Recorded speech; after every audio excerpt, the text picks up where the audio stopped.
Welcome, everybody, to yet another episode of the Wrestling vs. the World podcast. If y'all are enjoying your day, great. If not, well, I have a feeling the subject is probably going to bring back horrible flashbacks like PTSD style for y'all. So anyway, there was one match finish that just kept bugging me, that I kept thinking back to, that defied all logic.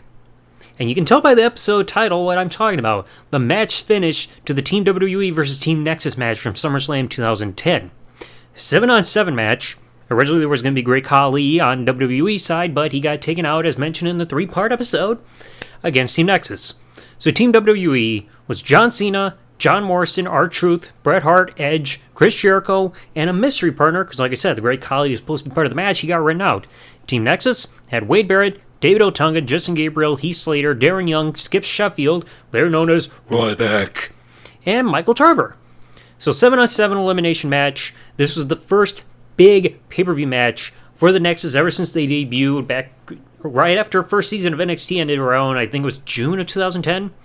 So after running roughshod throughout the freaking company, tearing apart the rings, attacking people, everything, it was time for this big match that could have solidified the Nexus as one of the biggest threats in terms of an overall stable within WWE history, because they made one hell of an impact on their debut. The problem was this night. So at first, like I said, there was a mystery partner, and it turned out to be Daniel Bryan taking the spot rather than Miz. Oh, I misspoke there. But they had the match, and at the end, after Daniel Bryan got taken out by The Miz, who attacked him with the Money in the Bank briefcase because he wasn't happy that Daniel Bryan took his spot in the tag match, it was down to John Cena on Team WWE, and Team Nexus had only Wade Barrett and Justin Gabriel. So here's how the finish went. Wade Barrett and Justin Gabriel are beating down John Cena. They take him to the outside after Barrett delivers a big boot, and they tear apart the protective padding over in the aisleway area of at ringside to expose the concrete floor. Wade Barrett takes John Cena, drops him with the DDT on the cement, throws him back in the ring, tags in Justin Gabriel after setting him up, laying there on the canvas.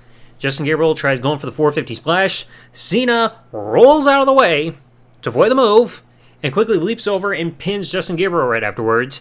Wade Barrett looks on in disbelief, gets in the ring, and immediately gets dropped down in the SCF and taps out to the damn move. Think about this for a second. John Cena got driven head first into cement. Exposed freaking concrete. And within a minute or two, he is just fine. Now it says backstage, and I'm reading this right off Wikipedia because I know that Jericho and Edge talked about this on Jericho's podcast, saying that the original plan was for the Nexus to win, and Wade Barrett also confirmed this. However, John Cena asked for the finish to be changed, which Jericho felt affected the Nexus's momentum, and also Darren Young and Heath Slater shared the same thing, and it is very true. Because John Cena thought, he was thinking right. Then afterwards, he talked to Jericho, and I was like, you guys were right. Do-do-do-do. I wasn't thinking that far ahead. Do-do-do-do. It's like, dude, you know what the frick you were doing. Alright, this was the worst finish you could do. You get driven headfirst into cement, but then you're just fine and come back from a 2-on-1 deficit just like that. Like, to give you guys reference, there are 2 other instances that I can think of off the top of my head where somebody was driven headfirst into exposed concrete, and yet it was a completely different result. The most recent example I can give was the night after Royal Rumble 2020, because Andrade Cien Almas, aka Andrade El Idolo, or as I once thought it said, Andrade El Dildo, he was freaking suspended because of the wellness policy violation. So how do they write him off? You have the concrete get exposed at ringside, and Humberto Carrillo, the guy with absolutely no charisma or personality of any kind, friggin' drops Andrade onto the concrete with his finisher, the Hammerlock DDT, Andrade's finisher, but drove him headfirst into concrete, and that's how they wrote off Andrade to serve as suspension. So at kayfabe, they use that to write him off, saying, hey, he got injured so badly, we're not going to see him for a while. Now let me give you guys a legit instance that probably nobody easily knows about, but you can probably find this on either Peacock or the network. There was an episode of Saturday Night's Main Event. This was episode 6, which aired on May 3rd, 1986. There was a whole feud going on between Jake the Snake Roberts and Ricky the Dragon Steamboat. This was before the failed run for Roberts to go against Hulk Hogan. I've discussed that in the past. And during this episode, and like I said, you can find it on the network or Peacock if you look up Saturday Night's Main Event, there was a whole instance where Jake Roberts dropped Ricky Steamboat with a DDT on exposed concrete. Now, both men were skeptical, because Jake thought there was no way that Steamboat could protect himself. I think Vince and somebody else said that they were adamant about the spot going on, and Steamboat said, hey, he'll be fine, he'll be able to protect himself. But he got dropped on the concrete, and it sounded like a watermelon got dropped, and it not only legitimately knocked out Steamboat because he couldn't protect himself, but it also gave him a concussion to the point where he had to get stretchered out of the building. So think about that for a second. Storyline-wise for Andrade, he gets dropped with a hammerlock DDT face first into concrete. He's written off television.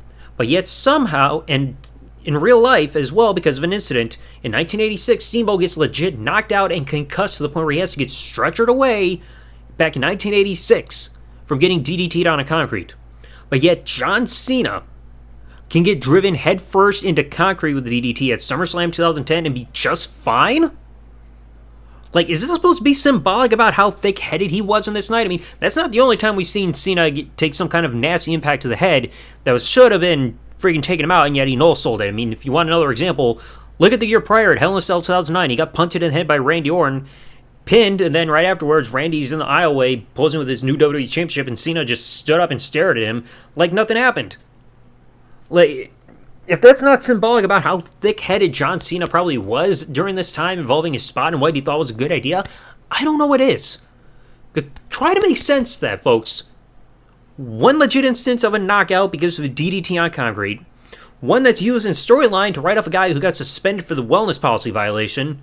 But then you have one moment directly in the middle-ish, depending on the time period, what you want to count as the middle, but you know what I mean, where somebody gets dropped in DDT on the concrete, and yet they're just fine with no explanation. No signs like Cena may have held his head a little bit, kind of selling it a little bit after the match, but he no-sold it as soon as like Justin Gabriel was going for the 450 splash because he easily rolled out of the way, jumped on Gabriel, pinned him, and then immediately put the STF on Barrett as soon as Barrett got into the ring. Acting like nothing happened whatsoever. That makes no logical sense. Like, how do you get dropped? If y'all got dropped head first into concrete, I guarantee you, y'all would feel it. Y'all will not be so fast as to get right back up and just act like nothing happened. You're gonna get a concussion. Yet Cena's somehow fine? Like, what's his head made out of? Titanium?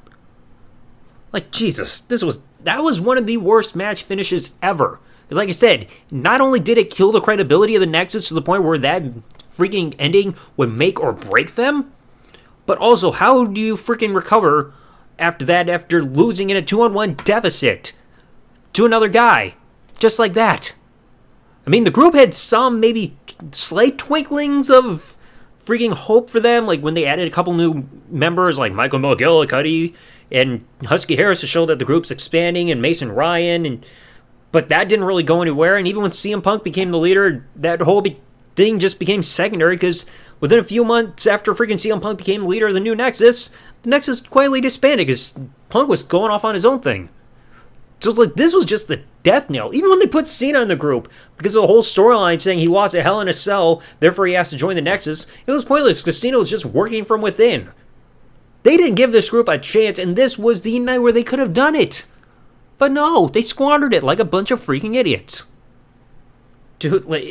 And I think even Barrett even said in an interview saying that they were supposed to win, but then they changed the finish and Barrett went right up to freaking Vince saying, "What's the deal here, mate?"